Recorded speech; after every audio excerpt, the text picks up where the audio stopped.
식단이라고 하면 딱 뭔가 틀이 있는 느낌이 들잖아요. 근데 그거 안 좋습니다. 저는 식습관이라는 거를 개선해 나가면서 계속 지속 가능한 그런 게 중요하다고 생각해요.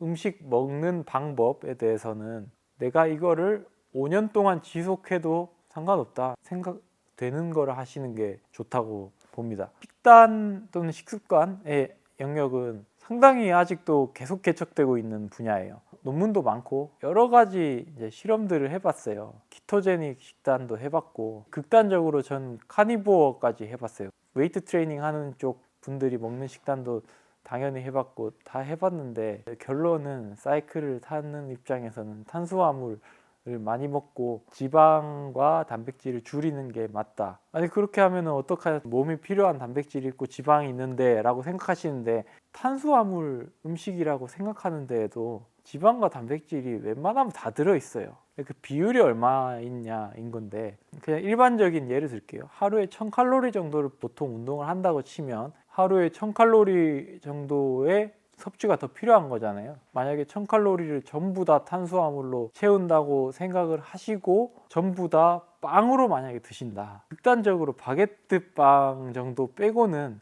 지방도 상당히 많고 단백질도 꽤 있습니다. 밀에는 쌀에 비해서 더 많은 포션의 단백질이에요. 글루텐이라는 단백질이 있는데 요점은 우리가 생각하는 탄수화물 음식에도 어차피 단백질, 지방이 많이 있기 때문에 탄수화물 위주로 많이 드시면 된다는 거고, 카보로딩 또는 탄수화물을 먹겠다고 해서 피자라든지 아니면 빵 중에서 페스츄리라든지 이런 게 들어오는 경우가 있는데 그것들은 사실 지방 음식입니다. 그 일일 권장량 대비해서 지방이 훨씬 많은 음식이에요. 과자도 라면도 지방 위주의 음식으로 보시는 게 맞습니다.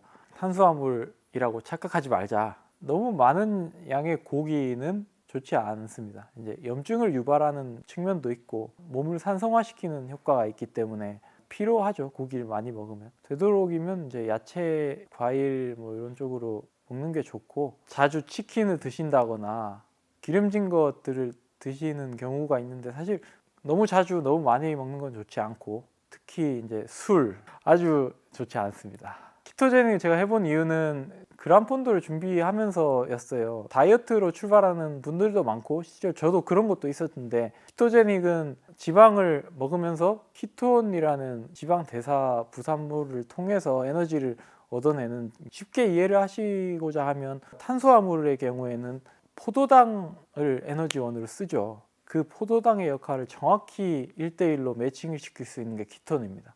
에너지원으로 보통 이제 설탕을 먹고 타잖아요. 비슷하게 요즘 유행하는 키톤 음료 있죠. 그게 전혀 독립적인 에너지 시스템의 가장 밑바닥에 있는 빠르게 흡수되는 에너지원을 섭취를 하는 거예요. 키토제닉을 하면 존투 영역에서 유지가 아주 길게 아주 잘 됩니다. 두 번째로 물이 별로 필요하지 않아요. 키토제닉 할 때는 저는 100km를 타고 오는데 물 150ml에서 200ml만 먹고 그냥 갔다 와도 될 정도로 몸의 지방과 먹어 놓은 지방을 활용하는 거겠죠. 키토제닉도 처음에 글리코겐이 빠지면서 1.5kg 정도는 단기간에 확 빠집니다. 적응하면서 같은 부피를 먹으면 칼로리 섭취가 많아져서 결국엔 살이 찌더라고요. 지방을 먹는다고 지방으로 바로 가는 게 아니다 라고 마음껏 드시기는 하는데, 제 몸이 그런 건지 저는 탄수화물은 정말 엄격하게 안 먹어도 지방이 찌더라고요. 키토제닉을 하더라고 해도 10초에서 30초 인터벌은 거의 비슷하게 나와요.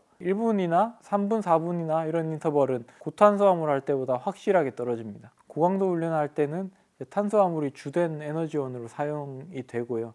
탄수화물을 많이 먹으면서 고강도 인터벌을 통해서 FTP와 존투 영역 자체를 다 끌어올리는 게 더 좋다고 보고 있어요.